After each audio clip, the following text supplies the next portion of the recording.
everyone. And are you enjoying your day in Halifax at the Liberal Convention 2018? Well, we're so happy to be here with you all today and to be a part of this preliminary session on Indigenous rights and reconciliation. As you all know, my name is Yvonne Jones. I am the Member of Parliament for Labrador and the Parliamentary Secretary for Crown Indigenous Relations and Northern Affairs. I was born and raised in rural, Indigenous, Northern Canada, and I could not be prouder of my roots in this country. So as an Inuit woman, I am proud to serve in a government and work with a team of extraordinary Canadians who respect and recognize the rights of Canada's First People, the First Nations, Inuit, and Métis. Indigenous people have contributed so much to the culture of this country that we love and know so well.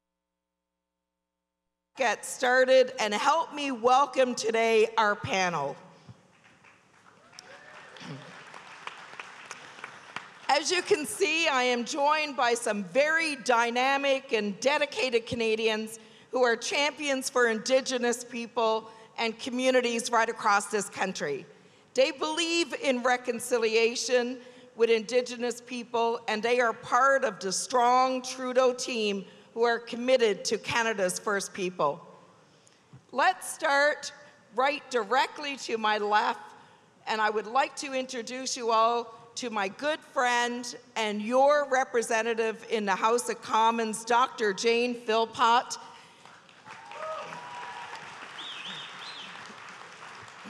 So Jane, after 30 years as a family physician in various parts of the world, entered politics to build a healthier society.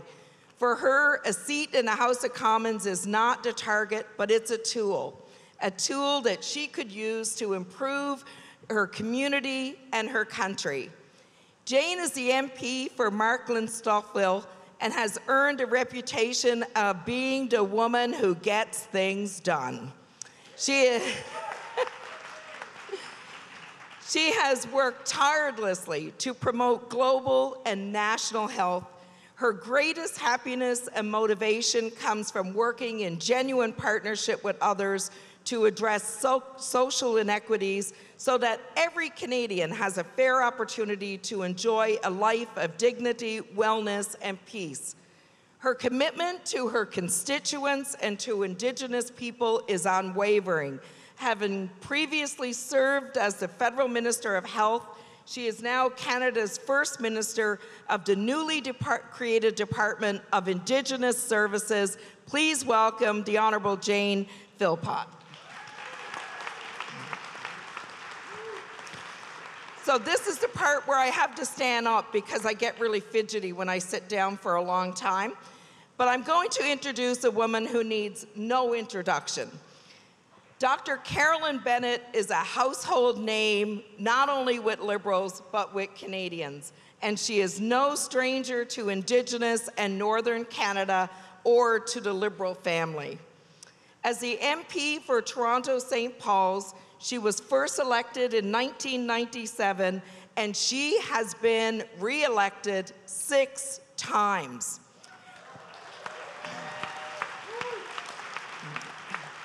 Her passion and drive for her constituents and for Canadians is more than evident. Carolyn was known for the many children that she delivered during her years of practicing family medicine in Ontario. She is a published author, an advocate, and a champion for mental health, people living with disabilities, for women, and for Indigenous rights. She has also been acknowledged with many notable awards for her outstanding leadership and dedication to Canadians. Today, she serves as the Minister of Crown Indigenous Relations and Northern Affairs, and she continues to inspire people to work hard, set tough goals, and never, ever give up. Ladies and gentlemen, the Honourable Carolyn Bennett.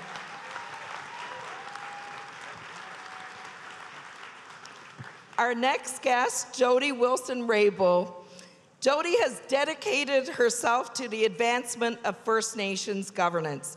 She is a member of the Weewa-Kay Nation and a former regional chief in British Columbia's Assembly of First Nations.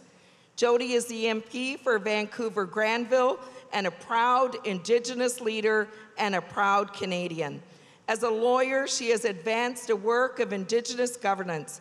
She is seen as a nation builder for both Indigenous and non-Indigenous Canadians. Her work as a commissioner, a chief, a treaty negotiator, a crown prosecutor has all earned her the position of Canada's first Indigenous Minister of Justice and Attorney General for Canada. She is a good friend and a role model for all Indigenous women.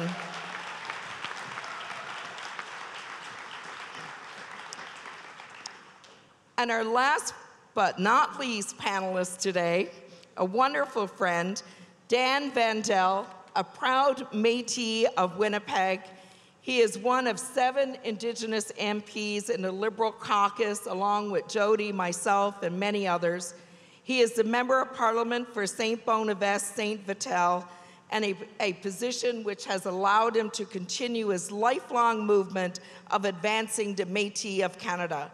Dan is well known in Winnipeg, where he has served 5 terms as a city councillor and as the chair of the Aboriginal People's Television Network. He is also accredited with implementing the Winnipeg Aboriginal Youth Strategy, which was the first of its kind in Canada. Dan currently serves on the Standing Committee on Canadian Heritage and Official Languages. He is also the chair of the Manitoba Liberal Caucus, the Liberal Indigenous Caucus, and he works very hard to advance all aspects of Indigenous culture and is a strong advocate for Indigenous languages. Please welcome Member of Parliament, Dan Vandal.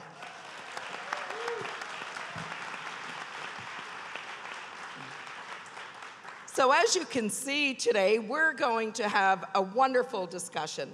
We have 4 panelists that are very, very knowledgeable in their service to Indigenous affairs in this country and have been very active in reconciliation.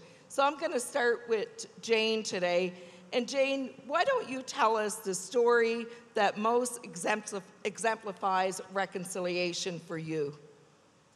Well, thanks very much, Yvonne, for the opportunity to be here. And it's just terrific to be at the Liberal Convention with so many friends. If I were to think about a story about reconciliation, let me share this one. Early on, after the Prime Minister gave me the incredible privilege of being Canada's first Minister of Indigenous Services, I traveled to Manitoba.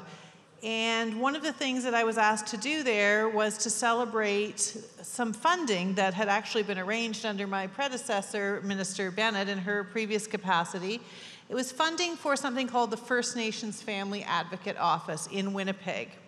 And they were so excited to get this funding to open this office, which would help with the reunification of families who had been separated under the way that Child and Family Services was being run and led to the severe overrepresentation of Indigenous children in child welfare.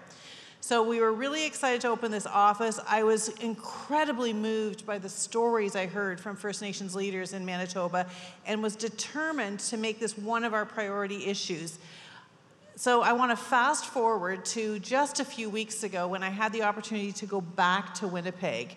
What had happened in the intervening time was that we had really worked hard. The Prime Minister had made a big commitment around supporting child welfare. We got $1.4 billion in the last budget for child welfare. And I went back to Winnipeg and had a chance to meet with some of the families who had been served by the First Nations Family Advocate Office. I met with a mother and father and their 4 kids, and they told me this story. They said that they had previously had 5 children, and one of the toddlers in their family very tragically died, in part because they were so far away from healthcare services that when something happened to their little toddler, they couldn't get care, and their toddler died. And very tragically, the other 4 children were taken away from them. And they had lost not only their baby toddler who died, but these 4 children who were taken away, apprehended from them. They went to the First Nations Family Advocate Office to seek help, to say, we're not bad parents. We couldn't get care for our child as fast as we needed to. Could you help us get our children back home? And I got to sit with this family, and they said to us, if it were not for the First Nations Family Advocate Office and the fact that we helped them to be able to be there, and these fantastic workers in this office, we would not have our 4 children with us today. Reconciliation actually means reconciliation of families. It means bringing people together, bringing communities together, making sure that Indigenous children can grow up with their families, in their culture, surrounded by their language and their loved ones. That is a story to me that exemplifies reconciliation.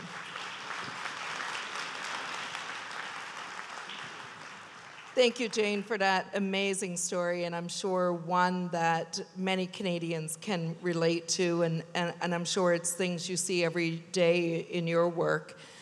Carolyn, you've been the Minister of Indigenous, Crown Indigenous Relations for a while, and I know that you've did immense work across Canada and Indigenous communities.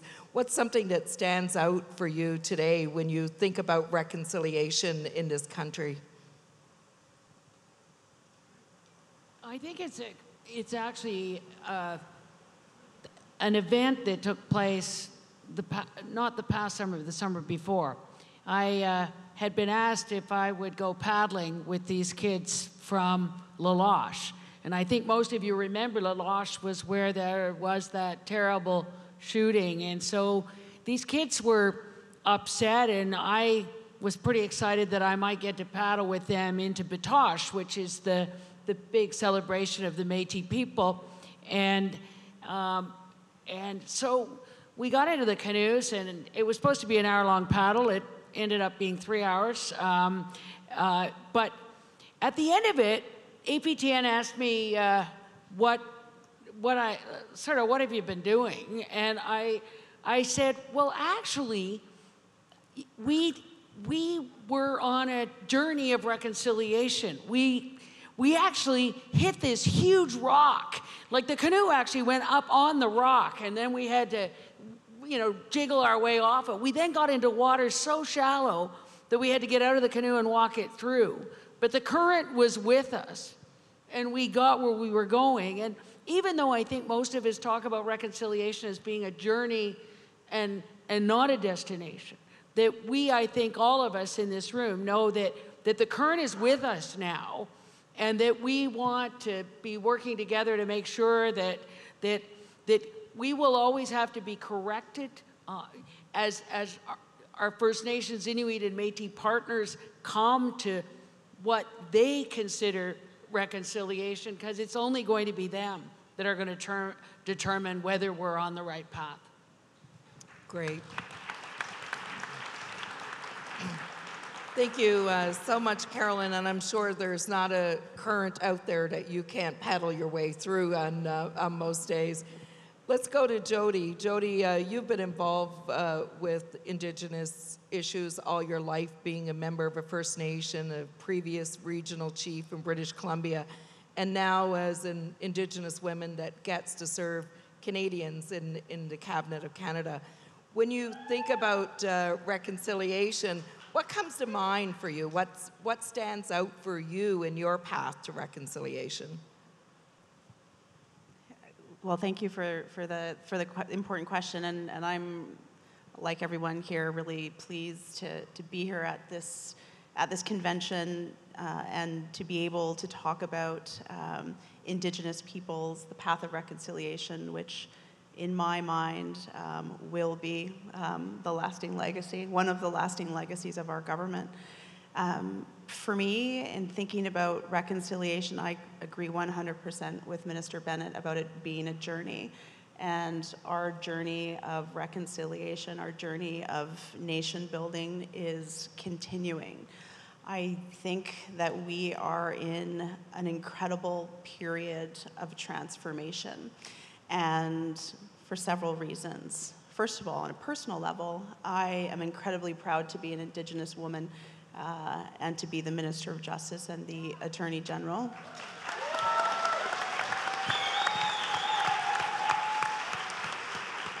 And I would say, if I can be so bold, my story, my life is a journey of reconciliation. And when I was young, I said this earlier today at an amazing session put on by the Indigenous Peoples Commission.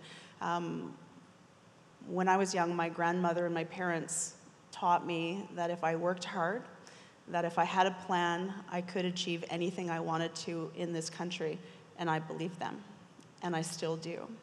And for me, since becoming minister and of course an MP and meeting Indigenous peoples right across the country, whether that is in an airport or back in my home community or in the trips that I've been fortunate to take throughout Canada, speaking with young Indigenous peoples in particular and hearing the sense of hope and the sense of optimism that this is a time where we actually, our voices are being heard, and being heard by the federal government, being heard by the Prime Minister after hundreds of years of colonial policies that have been discriminatory and to a great degree still are.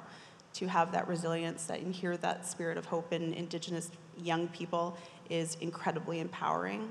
And at the same time, to have an amazing Prime Minister that has spoken about the recognition of rights and the necessity to proceed based on a recognition of rights. We have a collision of incredibly positive forces that are fundamentally going to transform the country, and everybody's story of reconciliation and hope is going to contribute towards that, including non-Indigenous peoples, because they are equally as part of the story.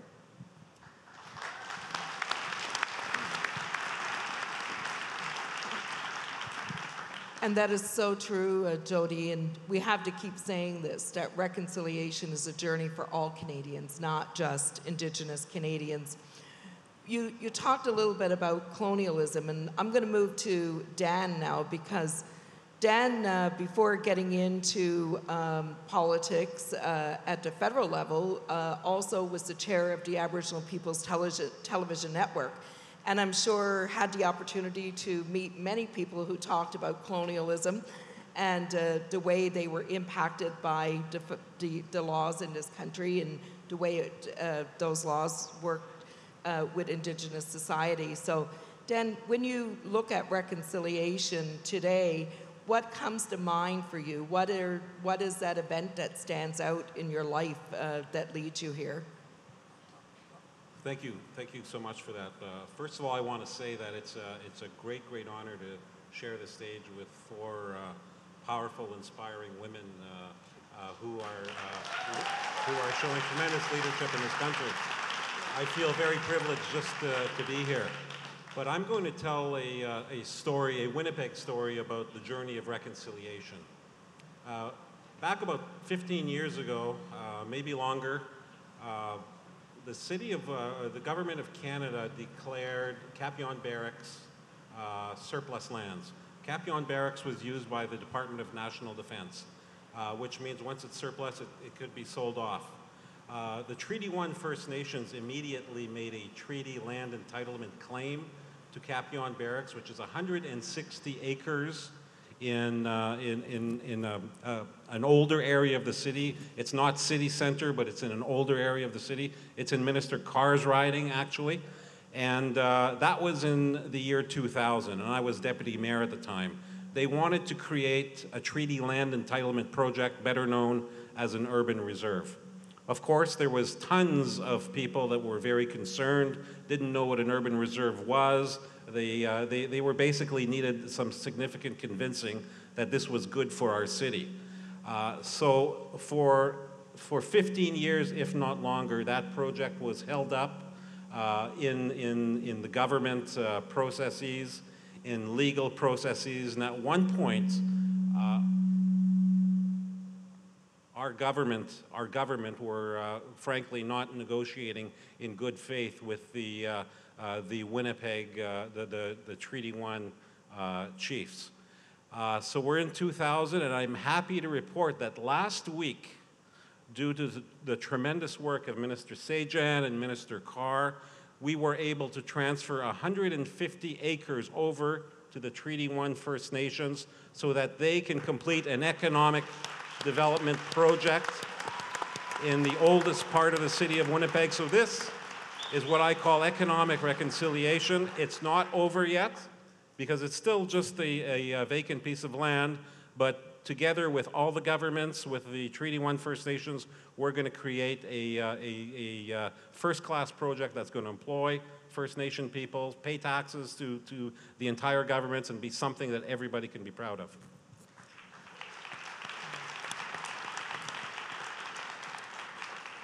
Thank you so much, Dan. And I think that story just shows how we put real action to commitment in this government, and what many of my panelists that are here today, those dynamic leaders in Indigenous issues across government, and many others that work within government who really are standing for Indigenous people in this country. And of course, all led by our Prime Minister, whom we're so proud is joining us today for this panel on Indigenous and reconciliation in Canada. So let's go to you, Jane.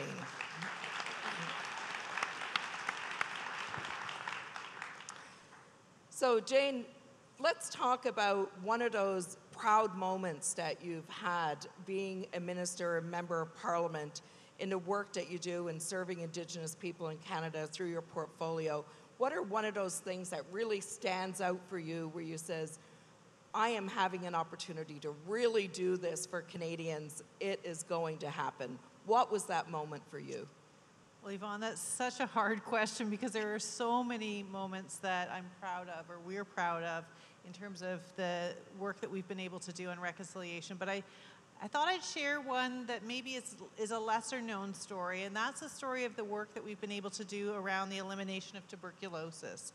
Most Canadians don't realize the high rates of tuberculosis amongst Indigenous peoples in Canada. For Inuit who live in Inuit-Nunangat, the homeland, the rates of TB are 300 times higher than the rates of tuberculosis for Canadian-born non-Indigenous peoples.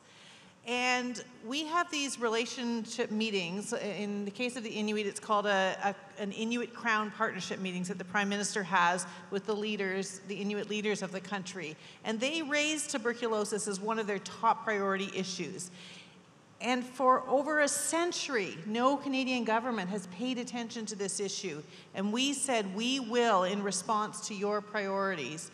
And so we have put together a task force to work towards the elimination of tuberculosis. And there's been a lot of work going into what it will take to do this. It includes addressing the severe overcrowding in the north of Canada. So I want to tell you a story. Some of you will know about the night that we were in the House for 22 hours straight voting on budget bills, and we were all exhausted. But I was scheduled the morning after that to make an announcement with Natan Obed, the president of the Inuit Tapiriq Kanatami. And when we were going to announce, it was World TB Day, and we were going to announce our elimination targets. And I was so worried about whether I would get there, but I knew how important it was to Natan and his team. And so the only way I could get there was that I gave up my 1 hour sleep break. We were on a shift. Every 6 hours, you could go sleep for an hour. So I said, I'm not going to sleep. I'm going to go do this announcement with Natan. And so we announced that we intend to eliminate tuberculosis by 2030 in Inuit-Nunangat, which has never been announced before. And if you'll allow me a teeny add-on addendum to this story, is that there was a very tragic death in Labrador just a few weeks ago associated with tuberculosis. And there was a tremendous fear in the community that tuberculosis would spread. But because of the work that task force had done, we were able to mount a response with the province of Newfoundland and Labrador, with the Inuit Tapiriq Kanatami, with our government, and we were able to send in an X-ray machine. Nain has never had an X-ray machine before, and we will make sure by working together that there will not be an outbreak of tuberculosis in Nain. So those kind of things make me super proud of working with our partners.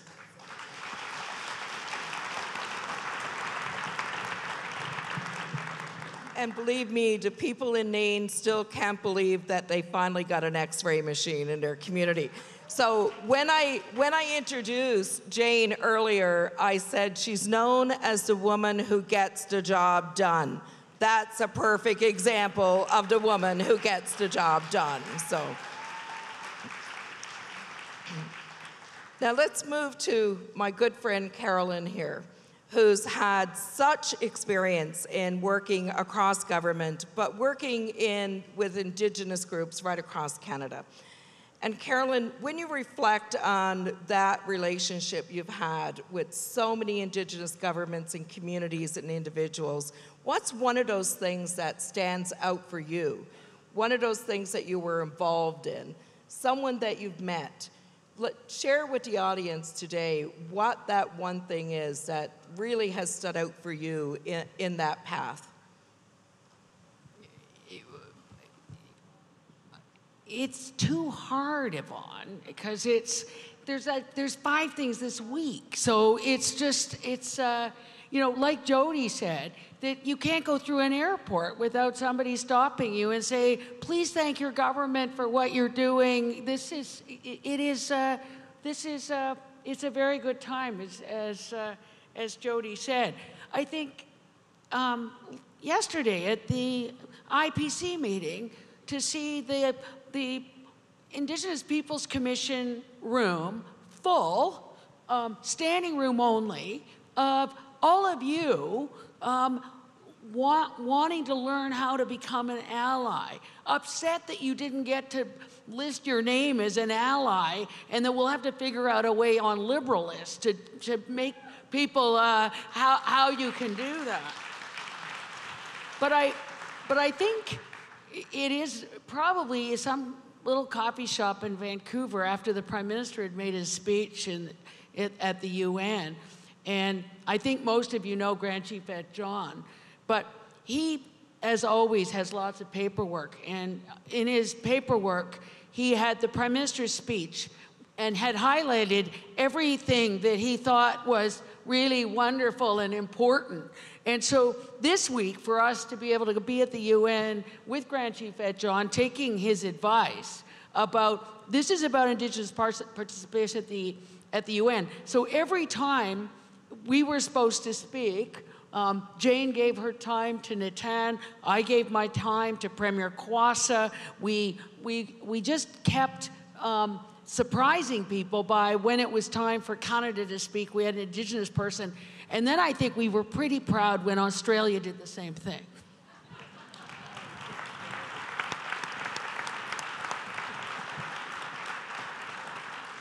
And that's exactly how reconciliation is done. So Jody, why don't you tell us a little story about something that stands out for you? One thing that stands out for us is watching you being sworn in as the first Indigenous woman to be the Minister of Justice and Attorney General in Canada. So that was definitely a proud moment for many of us in the country. So why don't you tell us something that stands out for you today? Since I became minister? Well, thanks for the question, and this was going to be my answer, irrespective of whether or not the Prime Minister was in the room, but now it sort of seems like I'm sucking up.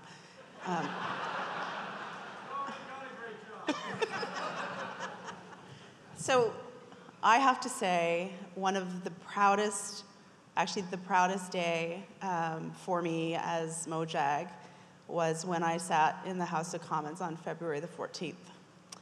And the Prime Minister gave a speech that was extraordinary. And he committed our government to introducing legislation to have a rights recognition and implementation framework that we build in partnership with Indigenous peoples. And for me, being an Indigenous woman coming from a small fishing community off the west coast of British Columbia, and having been raised in my culture, having been raised to be proud of who I am and to know my rights in this country, and to recognize that Indigenous leaders have been fighting for the recognition of their rights for over a century. And I have a pretty vibrant father that, along with many, many other Indigenous leaders, had fought hard to have Section 35 of the Constitution included 36 years ago under Prime Minister Trudeau #1. And over 36 years, and at the same time, we adopted the Charter of Rights and Freedoms, which I'm incredibly proud to be its ambassador. We have embraced the Charter. We've embraced the rights that are articulated in the Charter. When a citizen says, I have the right to freedom of expression and the rights to equality, as a government, we've never said, prove it. But we put in place Section 35, which recognizes and affirms existing Aboriginal and treaty rights. And when an Indigenous person came and said, I want to do X, Y, and Z over my territory, or I want to draw down jurisdiction and be self-governing over something, the government said, prove it. For 36 years, Indigenous peoples have been fighting in the courts to prove that their rights exist. And transforming and closing the story, Prime Minister Justin Trudeau has embraced the reality of a rights recognition framework wherein Indigenous peoples, when we move forward with that framework, will have, because we've created the space based on their own self-determination, the ability to be self-governing and to contribute to our amazing country and to finish the unfinished business of Confederation.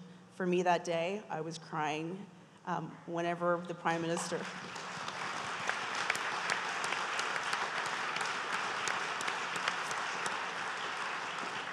So I was, and I think that I wasn't the only person that was doing that. The magnitude of the transformative change that we are embarking upon is going to transform the country, and I'm incredibly proud to be in this chair, and I'm incredibly proud that I've been given the opportunity to present my voice.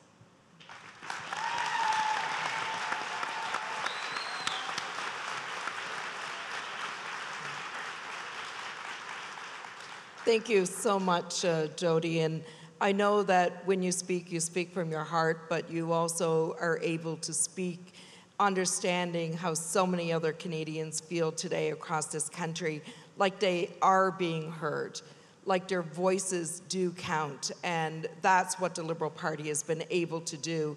And we've been able to embrace so many people who have not been heard for a long time. I look to my friend Dan here, who chairs the Indigenous Caucus in the Liberal Party, and a wonderful chair he is at keeping all of us in line every day. But Dan, you've, in the short time that you've been in the House of Commons, you've been a strong leader on many issues, especially around the Indigenous languages and reintroducing Indigenous languages. And I'm sure you've had many conversations with Canadians around that. Would you like to tell us something that stands out for you in that journey? For sure, absolutely, and this is such a difficult question because there's more than one event or one thing that stands out for me. But I have to choose one, so I think I'm going to choose. When the Prime Minister made an apology to the LGBTQ2 community. That was so touching. All my life, I have longtime friends. I have family who are LGBTQ2, and just the notion that to have to live your life not being who you are must be so hard. And the notion is that we've reached a turning point. Hopefully we've turned the page, and I think that's such a strong message to family and friends that I have, and to many, many, many other Winnipeggers I've met over the last few years, last professional life. So I was very, very touched and proud that day.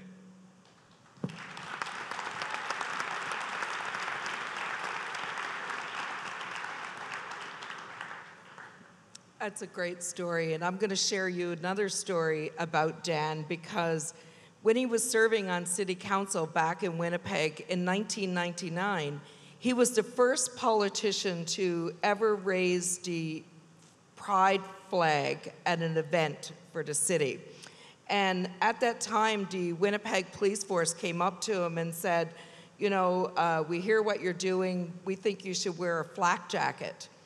And Dan said, indeed, I will not. And he's still here, and he's flying that flag higher and bigger than ever before. So hats off to you, Dan.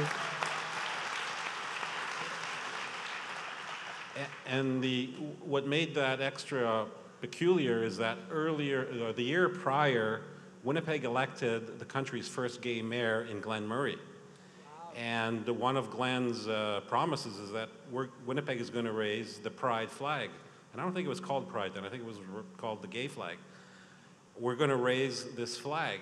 And when the date was coming up, he came into my office and said, Dan, I have to leave town. Can you do this for me? And I'm thinking, shouldn't Canada's first gay mayor be there for this flag raising? He said, no, but I've got to go somewhere else, so you do it. I said, of course I'll do it. I was very proud. Yeah. Well, he made a good choice. You've made history in Winnipeg. There you go. So we're going to start with Carolyn this time for this round of questions. And this is a tough question, too, I'm sure. I work with each of our guests here today every single day. I know how hard they work and how committed they are to the jobs that they do. And they really manage a lot of issues, and some of them very, very challenging issues for all of us in this country. But I'm going to ask Carolyn to start us off by talking about what's one of those challenging issues that you see that you're facing at this time, and how do you see yourself moving forward with that on behalf of Canadians? Yvonne, I want to answer it the way I quite often answer the question about if you were going to write a letter to your younger self at 20, what would it be? And it's that those of us on the progressive side of any movement tend to underestimate the people who are doing very well in the status quo.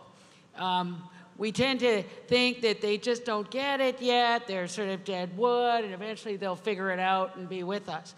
And then you realize that they're actually doing so well in the status quo that they are activists pulling just as hard in the opposite direction to keep things the same as we are to go forward. And so it was very interesting that Chief Lee Crowchild said that he didn't like the word decolonizing, he liked the word deprogramming. Because we're actually trying to deprogram a cult of paternalism. And that, I think, is the hardest thing, and I think the other is trauma. That we are not being honest about what happens when people have been abused as children, and that we actually have to trauma-informed, intergenerational trauma, epigenetics, ACEs, all of these things. We have to say that people who were harmed as children end up numbing themselves out with drugs and alcohol, and we have to actually deal with this straight up so that we can help them and stop asking what's the matter with this person and start asking what happened to this person and how do we help them get back onto a good path.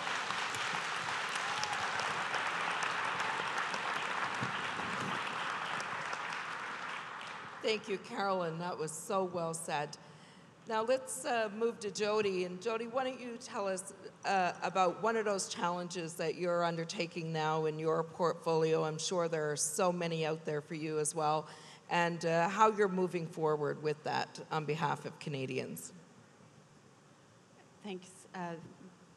Well, in terms of my mandate is incredibly broad, and I mean, the question around challenges focused specifically on Indigenous issues. A personal challenge and then a challenge in terms of getting work done. I'm challenged every day in my role, and I'm challenged to ensure, and it's a good challenge. I don't see challenges as bad things. I think them as opportunities to overcome. Like I said, I come from a different world. And I know who I am. I'm challenged to be in this role in terms of having an understanding of my own Indigenous community and trying to articulate what it is that we're trying to do to my colleagues around the cabinet table, having conversations with members of parliament, hearing from my own people, Indigenous peoples across the country who think I'm awful and some that don't. It's a constant challenge to make sure that I'm looking myself in the mirror every day and saying, I'm doing this for important reasons. And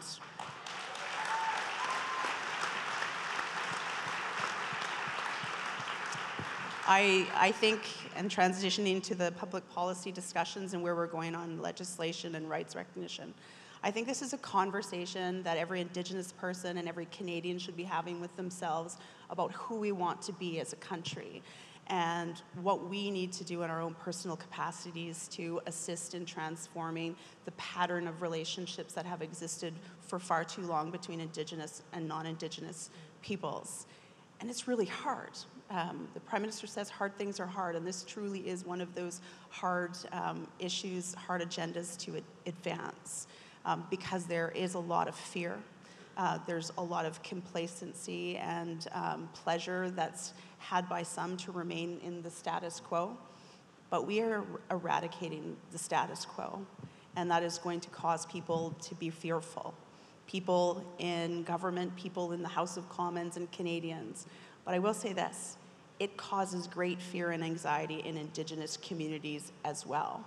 But I think the vast majority of people are willing and able to overcome their fear, willing to move beyond the status quo, because we are moving into a place where people understand and embrace the benefits from providing Indigenous peoples with the ability to be self-determining, to be self-governing, to take back control of their own lives, and in doing so will further build the amazing country that we have of Canada. So it's, as we say, it's an effort that we have to undertake together, and I will continue every day to look at myself in the mirror and know why I'm doing this and why I'm in this place. Great.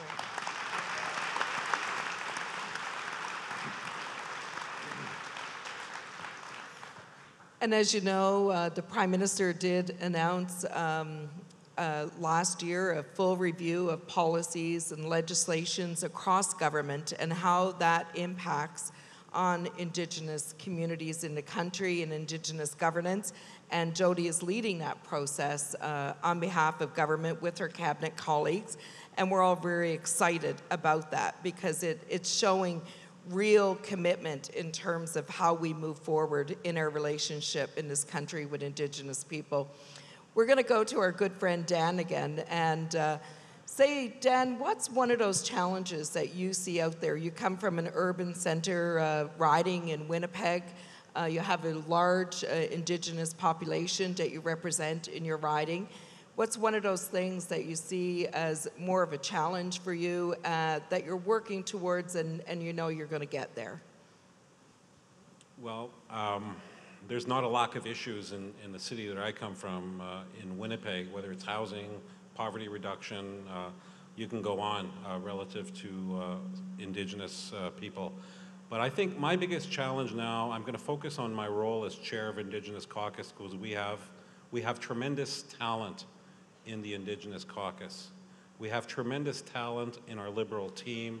Our platform is extraordinary. Our budgets, there's significant dollars to implement our platform.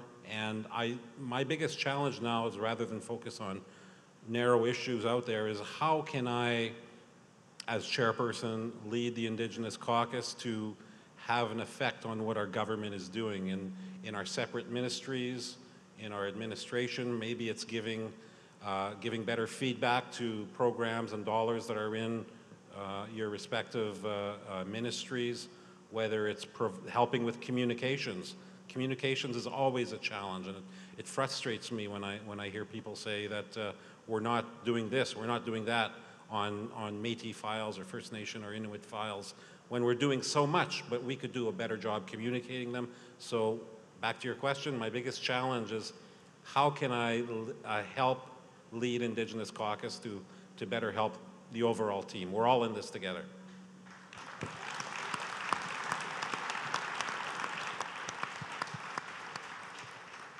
And as you know, Jane has taken on the ministry of the newest department in government, the Department of Indigenous Services, which we feel, listening to all of you, was a great suggestion and a great move towards broadening government's ability to better serve Indigenous Canadians and Indigenous communities. So she leads that department as the first minister there. Why don't you tell us, Jane, what some of the challenges that you're dealing with and one of those that you're excited about moving forward with? Well, thank you, Yvonne. There are enormous challenges, and I could mention several, but I think the one that some of our Liberal friends would be interested in hearing about is some incredible challenges around infrastructure, and I'm thinking in particular for First Nations on reserve. Because of so many generations of denial of rights, of neglect of investments into infrastructure, there are huge challenges, including housing, for example, roads, broadband, et cetera. But the one that I think that this group might be interested in is water. And some of you know about the Prime Minister's amazing commitment when he stood up during Budget 2016 and announced that we will make sure that all long-term drinking water advisories for public systems on reserve will be eliminated by 2021. And Canadians want that. So one of the things that has, I think, been one of the good side benefits of the decision that the Prime Minister made to bifurcate the department and give 2 new departments is that I can spend a lot of time on some of the nitty-gritty details. And I have these amazing colored spreadsheets all over my office. Every single long-term drinking water advisory is color-coded according to what the issues are and what's holding us back and what needs to get done and what's the plan and who's working on it and what do I need to do to make it happen. And let me tell you, do not let anybody tell you that we are not going to achieve that. They have not seen our government act yet. We are not going to let this go. And we are on track. Close to $2 billion of investments for drinking water. A few weeks ago, I got to go to Slate Falls in Northern Ontario, beautiful community. I tell you, they have the most spectacular, pristine, state-of-the-art water system in Slate Falls, Ontario that you have ever seen. And on that day, we lifted 11 long-term drinking water advisories. So we are going to get it done. You should be proud. Liberals are making it happen.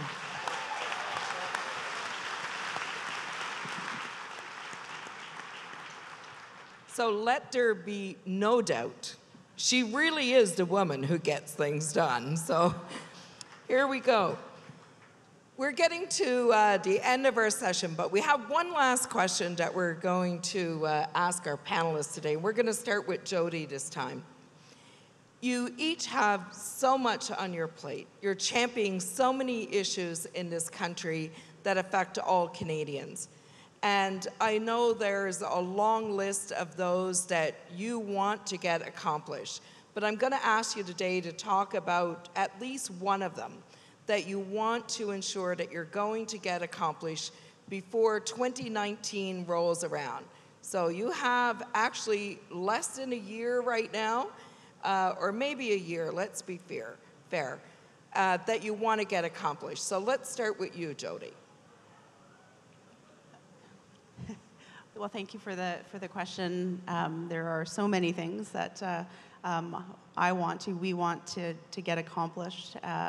Certainly in the criminal justice system, broad reform to the criminal justice system with respect to Indigenous peoples, ensuring that we always have our eye on in terms of reducing the numbers of the overrepresentation of Indigenous peoples in the criminal justice system. It's a huge priority, and it's directly linked to what I mentioned before around a recognition and implementation of Indigenous rights framework. And Before 2019, I am entirely committed and welcome the opportunity to see in legislation a framework that ensures that we have a standard of recognition for all actions of the federal government and in the relationship between Indigenous peoples, and that we have created the space, the mechanisms, and the tools that ensure that Indigenous peoples can be self-determining, including self-governing at their own pace and based upon their own priorities. I believe that is our responsibility as a federal government to create that space. And once that space is created and that framework is there, it is a framework that will be a legacy for our Prime Minister that will last beyond the life of this government, which is a long life.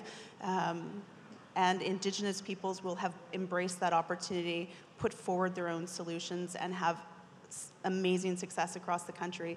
It's further solidifying the fact that a recognition of rights framework is good for the country.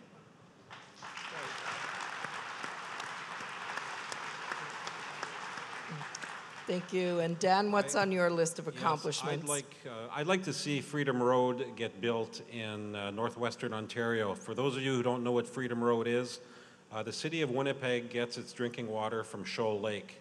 But as part of getting our water from Shoal Lake, the Shoal Lake First Nation band has a water drinking advisory because of basically actions of governments over the last 80 years. All levels of government. We have been on the forefront of trying to be part of the solution. The Government of Canada, through the Prime Minister's leadership, has invested $20 million in Freedom Road. The Government of Manitoba and the City of Winnipeg have equally invested $10 million. So I think we need to keep pushing to get Freedom Road built so that water advisory can get lifted. Very good, Dan. Wonderful, thank you. And Jane, tell us what's on your list that you want to move forward going into 2019. Well, I'm going to take a slightly different tack and say that one thing I would really love to see in the next year or so is to see every person in this room and every Liberal across the country to become a champion for reconciliation. Because you are our representatives on the ground in your communities, and we have a lot of work to do.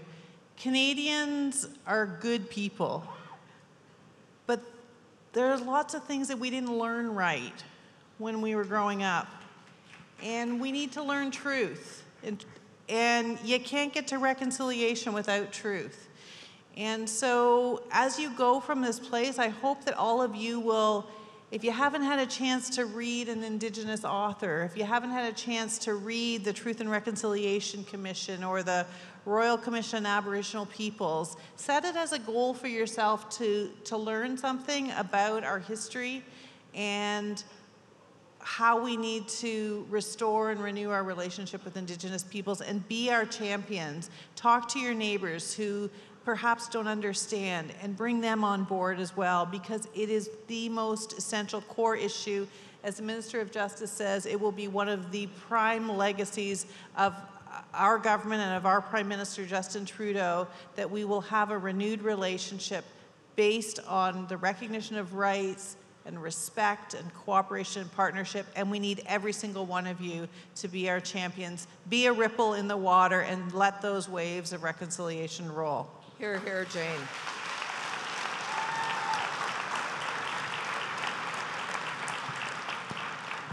So you've all been issued the challenge, and because I know you're Liberals, you're going to meet that challenge in spades. Isn't that right?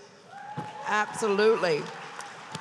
So let's move to Carolyn. And Carolyn, why don't you tell us one of those things on your list that you really want to accomplish going into 2019? So, as Jody said, that we are completely committed to getting rights, Indigenous rights and implementation framework as a legal framework before the next election. That will be co-developed with First Nations, Inuit, and Métis people. We also are going to have an Arctic policy framework that will actually be developed, co-developed with Inuit and Northerners in that way. But like Jane said, we need your help for all of this. And I was thinking about that day, Jody, at I don't know more, where I was freezing rain and pulling fur off my parka. It was like a horribleness, and I could barely speak. And I said something about the 95% or the 96%. And I remember Jody coming up to me afterwards and saying, yes, Carolyn, you've got to keep doing that. And so that's what we're about. It's about deputizing all of you in this room, but all Canadians, because I think we think that this is a chance to have this as much of the brand of Canada as Medicare, and that we can actually do this, that when the provinces and territories were against and the doctors were against and everybody was against, the people were with the Prime Minister of the day and Monique Béjean, and that's what we need now. We need really to galvanize the people of Canada that this is the way forward. This is the way to peace in the valley and some sort of righting of wrongs, but try it, they'll like it. If you think about thinking 7 generations out, if you think about the medicine wheel instead of the medical model, Indigenous pedagogy, elders not elderly, listening to wise women, putting children first, asking not telling as a leadership style. This is the way the future has to be. But it's the only way that we will make sure that future governments will not be able to roll back what we've done. And to get the provinces and territories on side. No one has had the nerve to touch the Canada Health Act. And so that's where I think we've got to be. We need the momentum going, and that we're going to need your help doing it.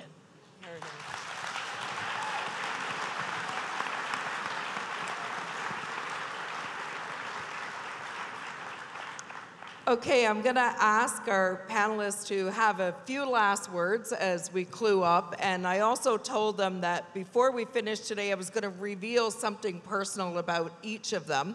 So first of all, I'm going to start with Dan. And I was going to tell the story about Dan and when he raised the gay pride flag in Winnipeg.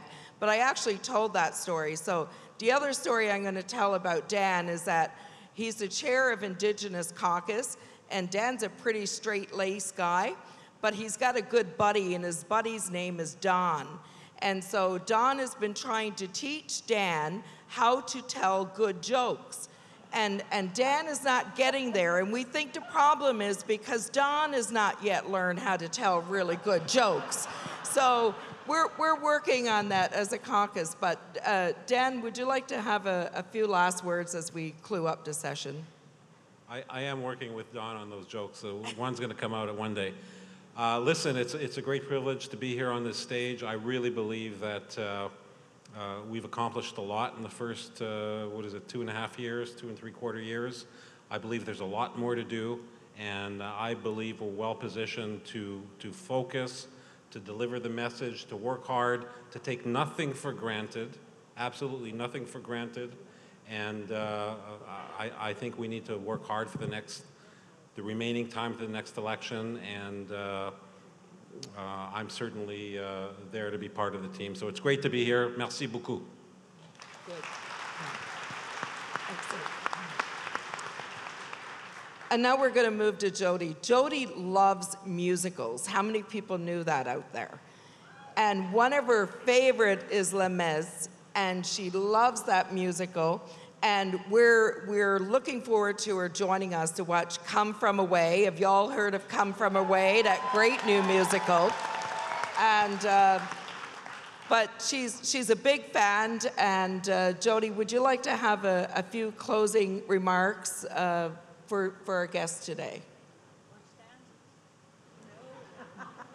Or do a musical for us? I won't sing. Well, like Dan, I just want to thank everyone for being here and for all of the work that you do right across the country. I believe you're probably are to great measure already agents of reconciliation, but appreciate the encouragement that my colleagues have made, and I echo that encouragement. I think that everybody in this room, everybody across the country, as my grandmother taught me, has a role to play in ensuring that our community, that the Liberal Party, but most importantly, the country functions the way that it should. And we need to ensure that everybody is free to fulfill their greatest potential. And that's the challenge that I was given when I was really young, and I know that's the challenge that we're all living up to. That's why we're here in this room, and that's why we support our Prime Minister in his vision for creating an even better country. So thank you for everything that you do.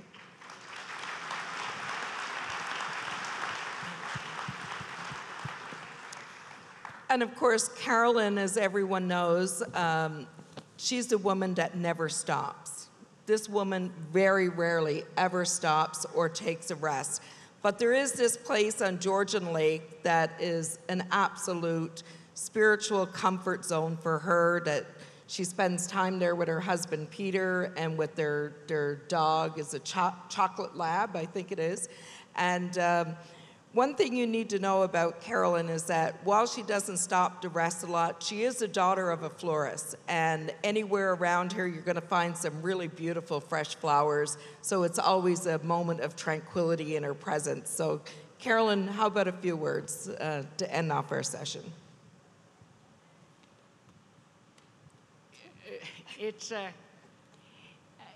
It's hard because, you know, we get these chances to come together every so often, and we don't, I just think I really want people to know how anybody who's ever been near this file is hooked for life.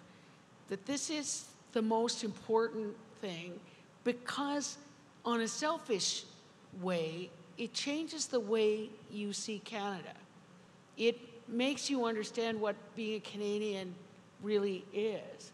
And so I will prescribe that you all have to go and see Indian Horse.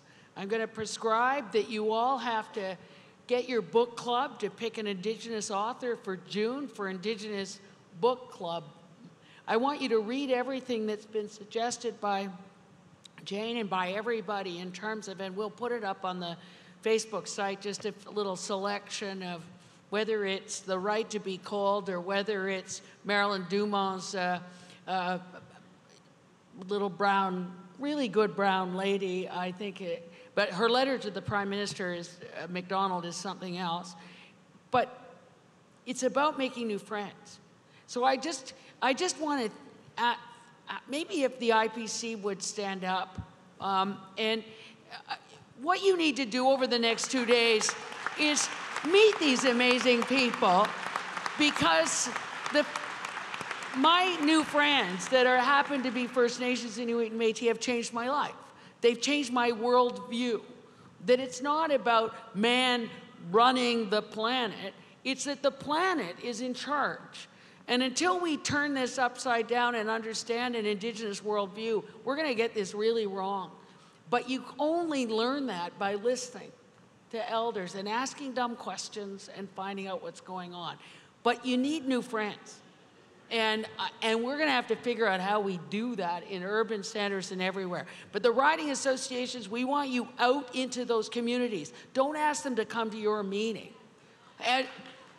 And let's figure out what we can do to just have the new friends that will change your life. Thanks, Carolyn.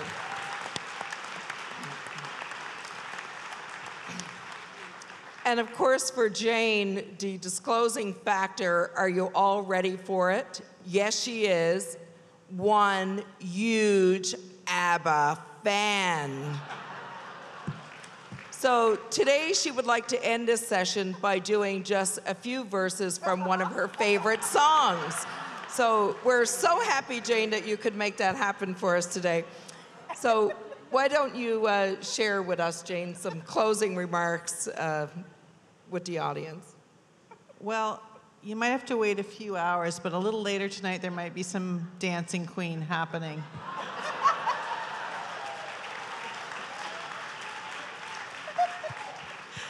But until then, let me close on something a little bit more serious. I wanted to just whet your appetite.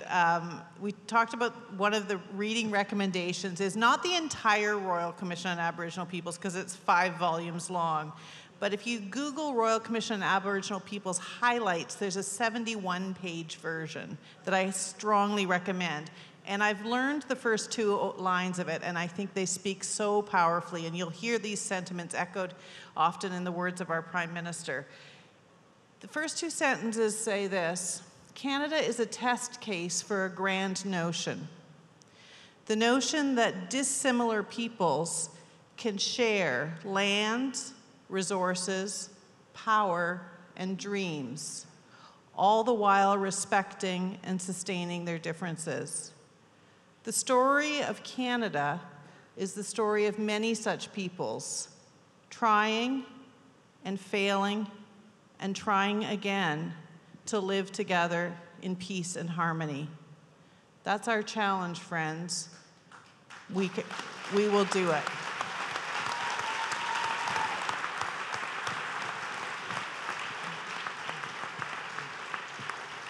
Well, thank you, Jane, and thank all of you for joining us today. I have absolutely no idea how much time we have left or how far over time we have went. But let me just say this. It has been an absolute inspiring opportunity to be here with all of you today and with these dynamic leaders in Indigenous issues and reconciliation across Canada. And I'm really happy that we could have this conversation together and leave on the same path of working together to build a stronger Canada that is built on reconciliation with all people. And we're doing that with a tremendous leader, our leader in the Liberal Party and the Prime Minister of Canada, Justin Trudeau. Thank you all for being here.